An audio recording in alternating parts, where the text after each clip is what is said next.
Welcome back, everybody. How you doing tonight? So I'm doing a daytime video because I've got some stuff to do later tonight.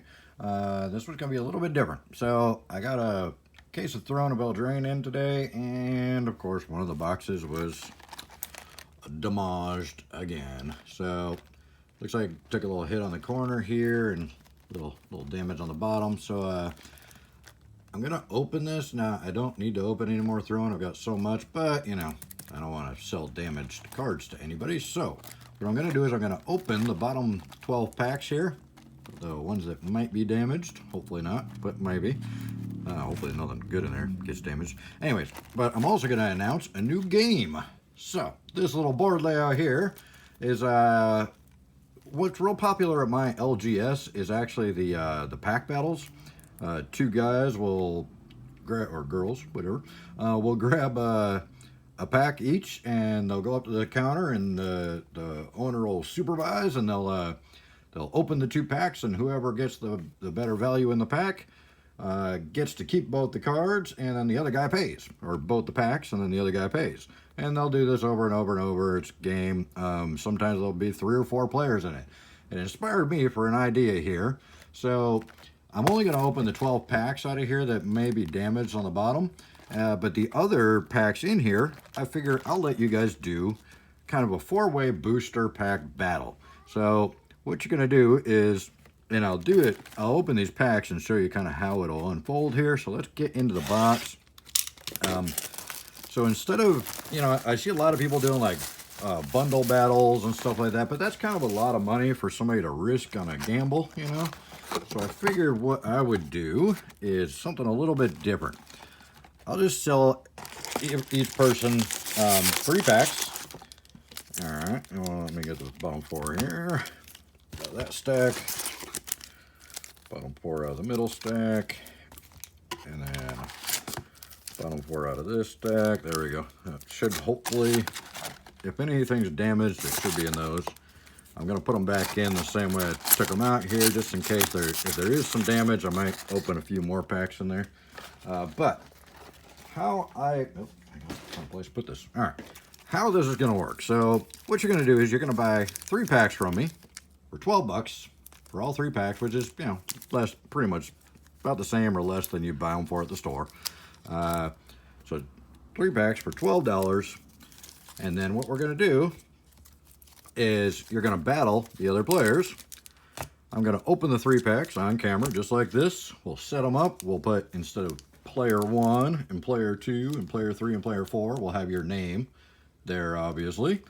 And then player 1 will battle player 2, and we'll see who wins there. And then player 3 will battle player 4. We'll see who wins there. Obviously, we'll do this all random with the roll of the dice. And then whoever wins here and whoever wins here will face each other in the middle and then determine the final winner.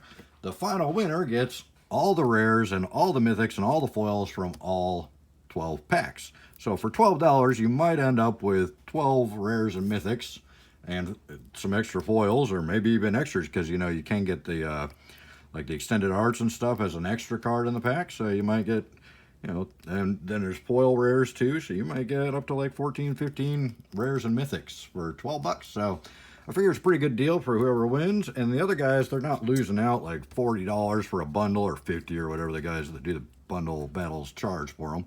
I think they're like 50 bucks that they charge for those. And it's shipped to your house. I'll pay for the shipping and everything to get them shipped to you. So that's kind of how the game's going to work. If anybody's interested, email me at oldschoolmtg@gmail. It's you got to add the S in there. I couldn't get the just Oldschoolmtg because somebody else already had it. Anyways, so let's open these packs, and I'll kind of show you how the battle will work. So the rules will be most mythics wins. Okay, if you're tied on mythics, we'll go to rares. If there's an extra rare, like a foil rare or an extended rare or something like that, otherwise it'll go down to the foils, whoever gets the better rarity in the foils. So if we get to the foils and everything's still even, we'll just go by CMC of the mythics, or the best rare, or the rares if there's no mythics. But anyways, let's see kind of how one of these would work with our 4 fictional players here, which are all me, because this is my money I'm wasting right now. So we're just gonna scroll past the commons and uncommons. We don't care about those. There's a surprise at the end of the video too. There's an extra reward for whoever wins. So our first pack is a Black Lance Paragon. No, no mythics at that one at all. So these are all player ones packs. Get in the next one here. A lot of players seem to like these battles, so I figured it'd be kind of cool playing the firstborn. Such a good card. All right, we got our Yara. So the values, and we do have a foil that could count in a tiebreaker. So keep that there.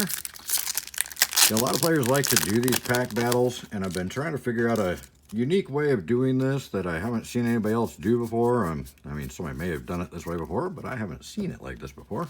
Ooh, so player 1 did not do very well. No mythics at all, just 3 rares and a foil basic land. But if player 2 doesn't get any mythics and doesn't get a foil at all, player 2 still might lose. So that's the cool thing about it. The value doesn't matter because, you know, values, the tough part about that is literally between the time, oh, mythic, player 2 already won this battle. So first pack, and normally you'd be crying if you got an Outlaw's Merriment, but this guy right now is jumping up and down while he's watching the screen going, oh, I just beat the player 1, all right, I'm moving to the semifinals. So the values change literally from the time, like you can post a video or film a video, and by the time you post it, the prices may have changed. So if we go by values, you know, by the time the video is posted, the values could be totally different, and somebody could be pretty, upset about that. Oh, wow, player 2 is doing much better. So we got a rare and a foil in the second pack. And this gives a little bit more value to some of these, junk mythics in this set, like Outlaw's Merriment. Although I have actually seen somebody use Outlaw's Merriment, and it wasn't too terrible. But anyways, I digress. Oh, a Yarvo. Yarvo's awesome. Cool.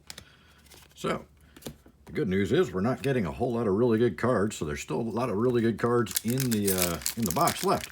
I figure that's what we'll use the other packs in the box for, is to try a couple of these battles and see if people are interested, see if people like it. Midnight Clock.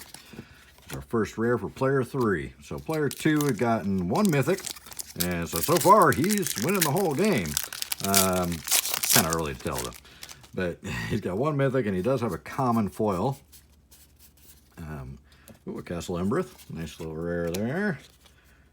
Nothing big money-wise, but it's something that you find in pretty much every mono red deck and a lot of other decks that have red in them.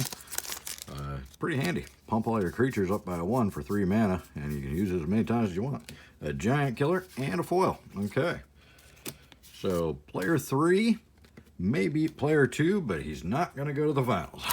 He's not going to be the winner. Looks like so far player 2 is winning this one, unless we get another mythic in here.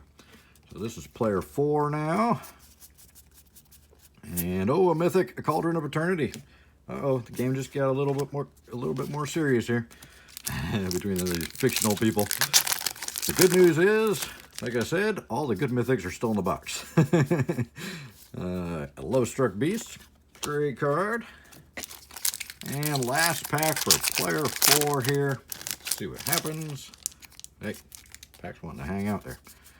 And what do we get? Oh, just a rare. All right. So, it looks like, player 4 wins on this side because he did get the mythic, the Cauldron of Eternity. Beating out player 3, even though player 3 had the foil, he did not have any mythics. Now, player 2 beat out player 1 because he had the mythic, the Outlaw's Merriment. So now we would normally go to the rares. There was no extra rares, but player 3, he did get a foil. So the foil counts. So that's actually the tiebreaker. So we're not going by the value of these because, like I said, I could film this video, and then when I go to post it like the next day, somebody could have built some awesome deck with Outlaw's Merriment and drives the price up above the Cauldron of Eternity. So people will be like, what are you talking about? That guy won, So value is really hard to do, especially on the newer sets that fluctuate a lot. So I figured we'd do it like this. We just, mythics win.